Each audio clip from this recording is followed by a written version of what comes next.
Now that we've read some of that, where's the video? Where'd it go?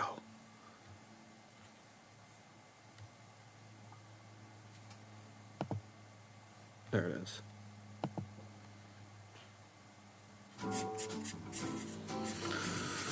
Listen to this. Every year, millions of tons of biosolids are applied to land as fertilizer on farms. Biosolids are made from both municipal and industrial waste, or sewage sludge. Although treated to remove pathogens, these biosolids contain dangerous levels of chemicals called PFAS. These PFAS contaminate agricultural soils and are getting into our food supply. We're going to talk about how this happens and why it's a problem. But first, what are PFAS?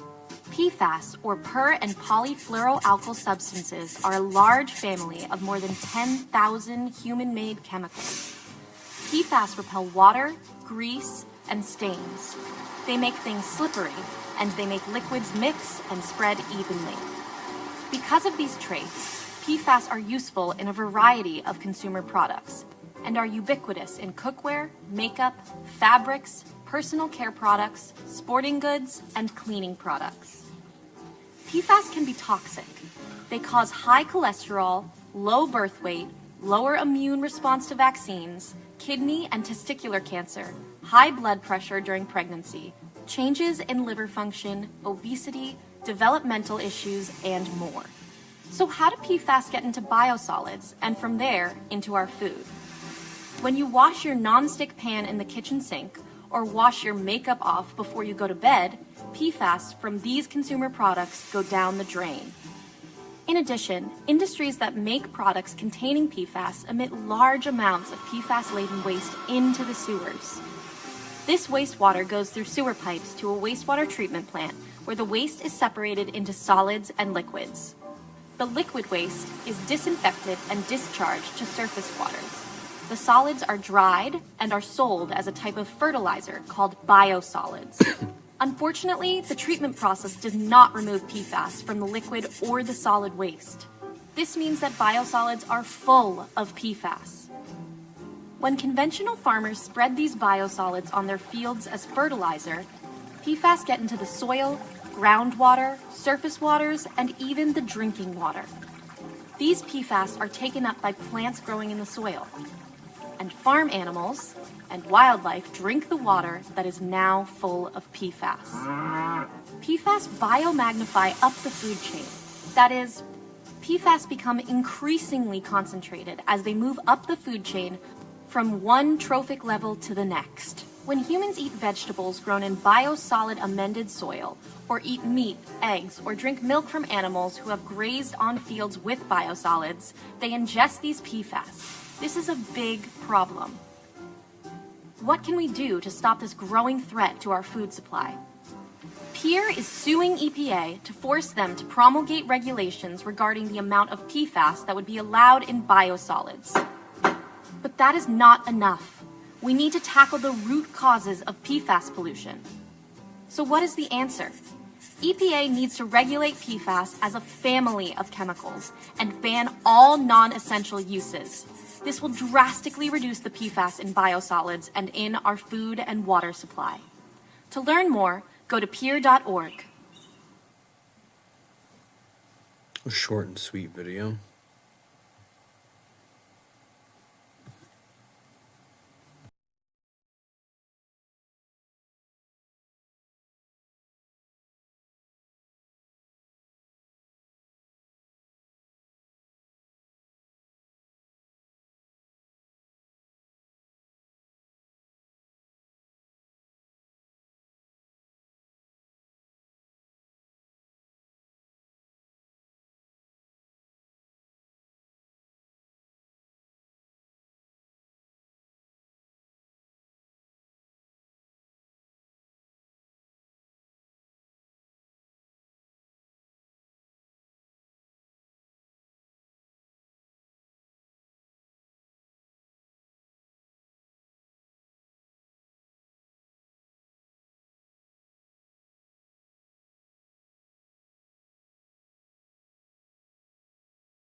Showing cows. For nearly Showing cows. Showing cows. For nearly half a century, It's 4 a.m. in Maine, and just like his father and HoneyBook completely changed how I do business. I'm a photographer and independent business. It's a fact. just like his father and grandfather before him on this land, Fred Stone is up to milk the cows. Well, it was always known as cows first, people second, and that's the way it's always been. For Fred, it's always been about the cows. I wish snow wasn't cold, and I wish rain wasn't wet, and I wish I still didn't love my cows. And the more people I meet, the more I love my cows. In the warm barn, What's the matter, Piccalilli? they wait to be milked. Yes, I see you, BB-8. With names like Moonbeam, Blue, and Storm Chaser, he knows them by heart. There's no phoniness about them. You know exactly where you stand. And they're all different. I mean, their personalities are all completely different. Yes, I see you. Every day he takes care of them. Come on, honey, you're almost there. And in exchange, this. What he calls liquid gold. His family has been here since 1914, and for more than a century, the high-quality milk and cream has gone to market.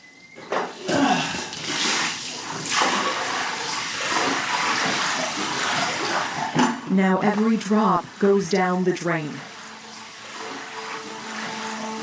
I told a lot of people that you either laugh or cry, and I ran out of tears a long time ago.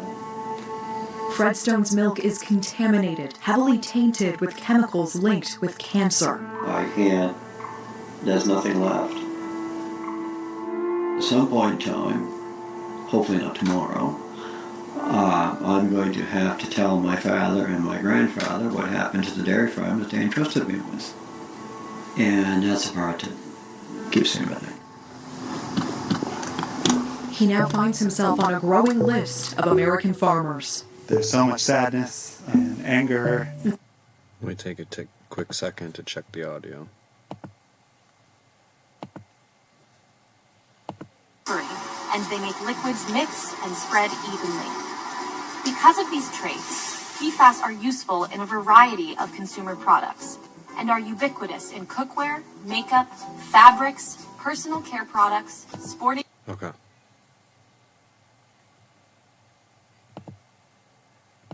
This has broken our hearts and crushed our spirit. And I don't know if we'll ever get that back.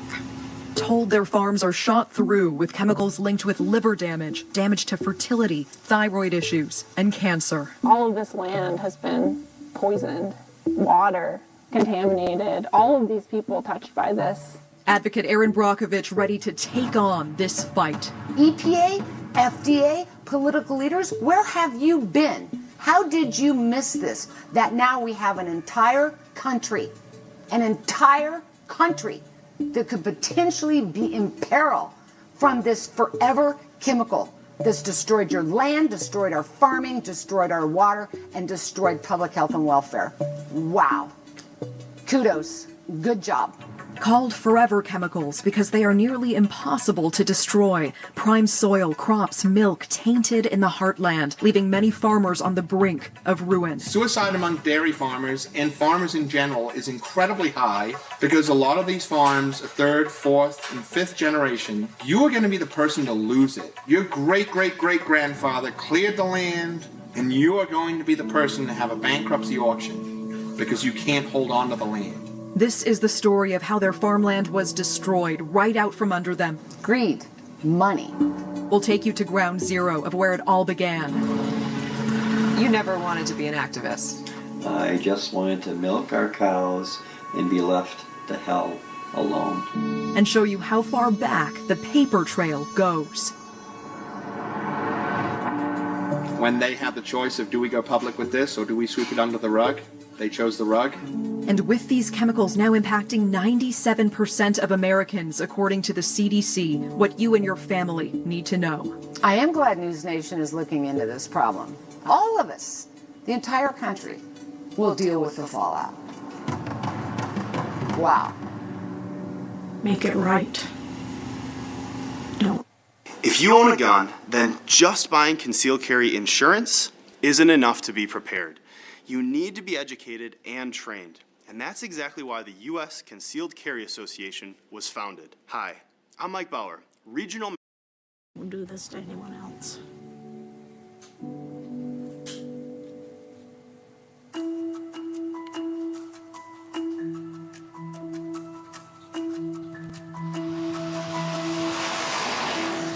We're on our way to Fred Stone's farm right now, and we are passing some of the most beautiful farmland. It looks pristine, it looks untouched, and you would never guess that in some of these areas, potentially cancer-causing chemicals are already sowed into the soil.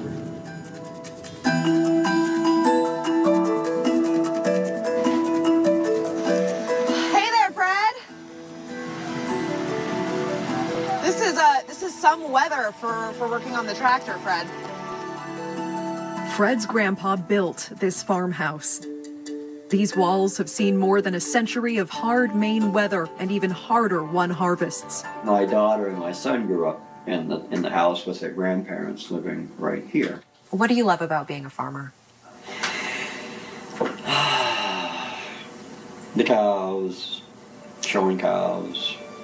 For nearly half a century, they raised and showed prize-winning cows. Back then we were young and energetic and had all kinds of plans and dreams. And that all ended back in 2016. In 2016, an innocuous routine water test on their property revealed high levels of PFAS, man-made chemicals the Stones had never heard of before. They didn't have to, but volunteered to test their soil, cows, and milk. All came back high. Fred says he'll never forget what came next.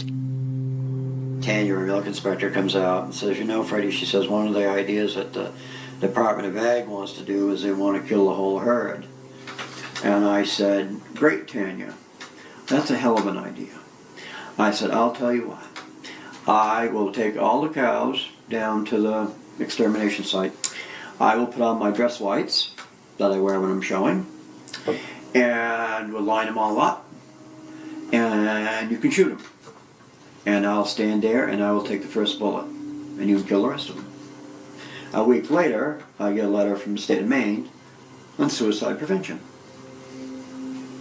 Can't make this stuff up.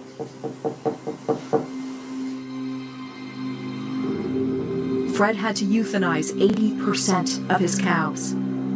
We were heartbroken. And, sorry. To be able to take those animals that there was nothing wrong with them. I mean, those cows out there depend on you to take care of them. And take them down and shoot them. Just take them down and shoot them. For a long while, we were, I don't know, I guess you'd call it dead. Fred says state officials told him his farm was an isolated case. We were then still being considered a unicorn, that this didn't happen anywhere else. Did Fred and Laura Stone just get phenomenally unlucky? The answer lies 117 miles north in Unity, Maine, where a young couple pooled all of their money and put it into a dream.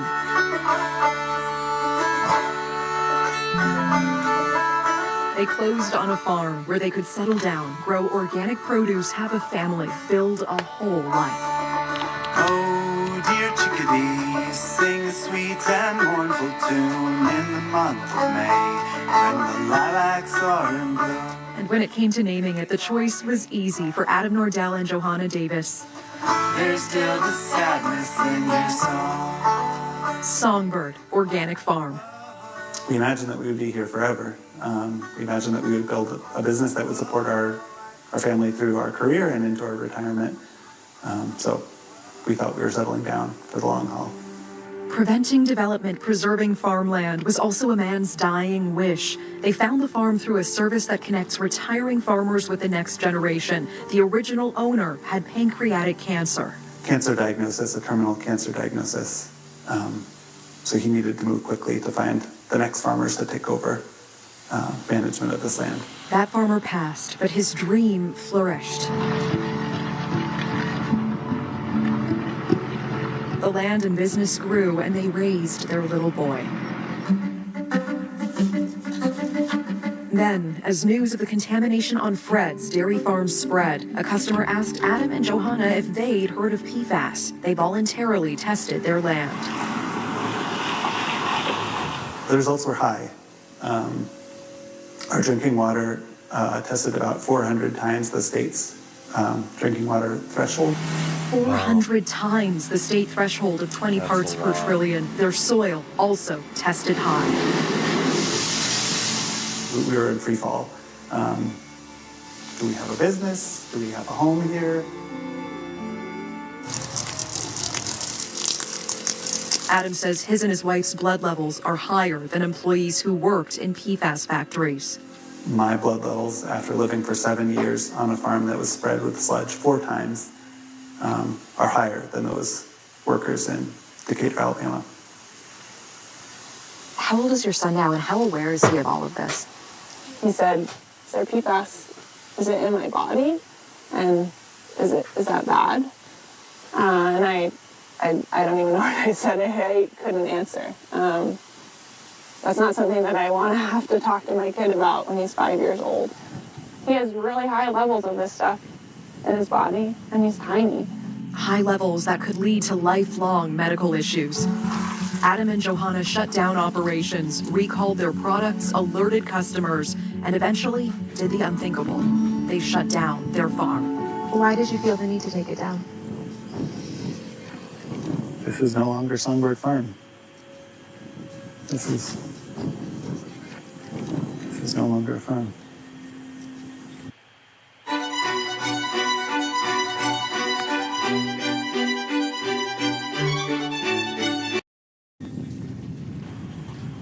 The family hasn't picked up an instrument in a long time now. They say the music just isn't in them anymore. Health is a constant worry, and there are questions that defy answers. What does a farmer do with a farm that can grow nothing? It's a collector's item now. Fred, too, has taken down his farm sign.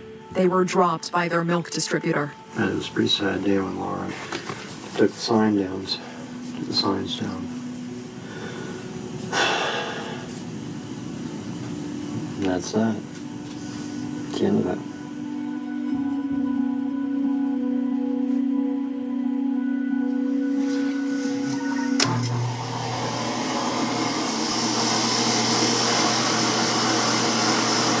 Despite a $23,000 water filtration system, the contamination in his milk came back.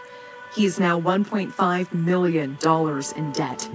Fred, his wife, and their children say they suffer from chronic, worsening poor health. He says that without a federal safety net, he understands why other American farmers wouldn't be jumping to test their land. You're out there asking somebody to shoot you, and you're giving them the gun and the bullets to do it with. And you know damn well that you're committing financial suicide. That's what we did. I get angry at the place. I get angry at the land. As if the ground underneath us has betrayed us. But of course this place is a victim too. The farm is a victim.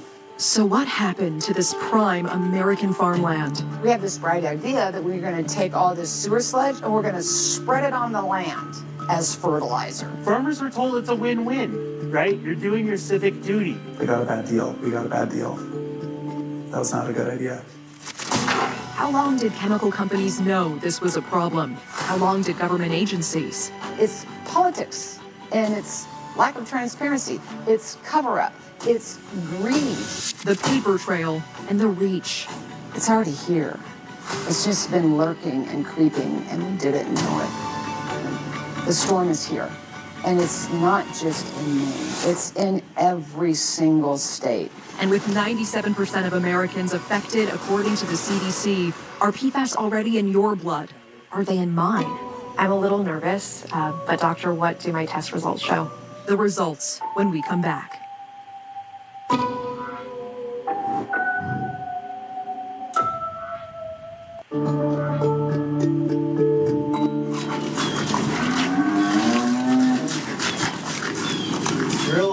Tucker doesn't have a collar on her. So what happened to Fred and Laura and Adam and Johanna? How did PFAS end up on prime American farmland? We had this bright idea that we were going to take all this sewer sludge and we're going to spread it on the land as fertilizer. Sludge, a byproduct of sewage treatment plants that can be used as a natural fertilizer. This land reclamation project demonstrates how nutrients contained in sludge can convert unused land into fertile crop-bearing farm areas. The answer lies in a type of fertilizer made from treated sewage called sludge, and a program that spread it directly on their land. Particularly in the 70s, we started taking that sludge and applying it to farmland as a fertilizer. Welcome to the sludge pathway with epidemiologist Patrick McCroy.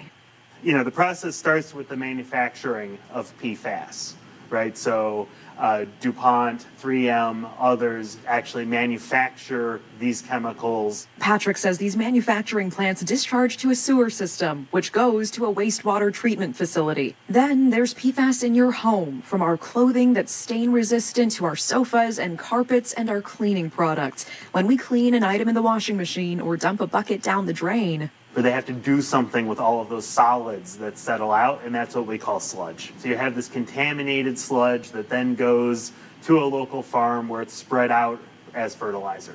Most of the PFAS that ends up in most people is from what we eat, right? So if you look at the PFAS that's on the farmland, goes into crops, or goes into crops that are eaten by animals that we then eat, that PFAS is eaten by us. At what point in this entire flowchart and process does the EPA test for PFAS? They don't. They never test for PFAS, right? EPA requires the sewer districts to test for a handful of heavy metals, but they never test for PFAS. So this sludge is going onto farmland without being tested for PFAS by the EPA? Correct. By the EPA or by any state or local authority. It's just not tested. No one knows. Forgive me, that sounds crazy. It is. So you have almost like a cycle that you take the hazardous waste, apply the sludge on the land, you now contaminate the land, that contaminates the water, that's contaminated the food chain. We're into a real serious problem here with this forever chemical. Well, these are some of the original permits from Calumet Sewer District. Yeah, this is crazy. Spreading on the fields. When was this released? This was released 12 days ago. This one says October of '86. And there's a signature of the commissioner. This 1986 letter from Maine's Department of Environmental Protection told Fred the material was safe to spread on his farm. They said it was a safe material to use on our fields. And again, we were doing our civic duty by using it and keeping this material off from landfills and what have you. So yeah, it was great. It was a win-win situation for everybody involved. Ultimately, how many times did you end up sludging? Oh, every year from '83 until '04. Oh yeah, I mean, this is a nightmare beyond nightmares.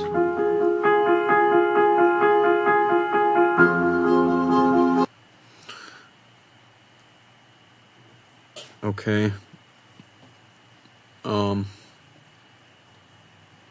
We'll have to take a short break. But what we're going to get into in a minute is some of this. Where is it?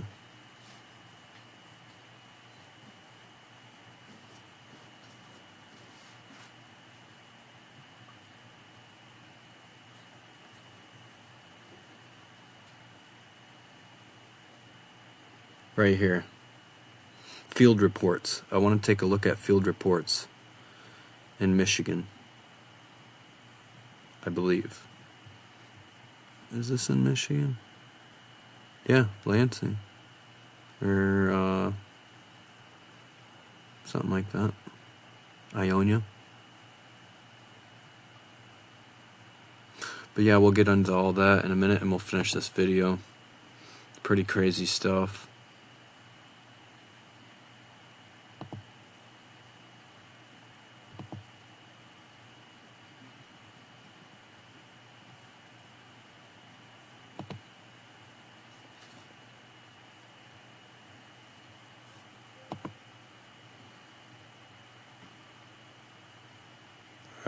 Like, comment, subscribe, share. Yeah, we'll continue in this next video. Look out for that. Thanks for watching.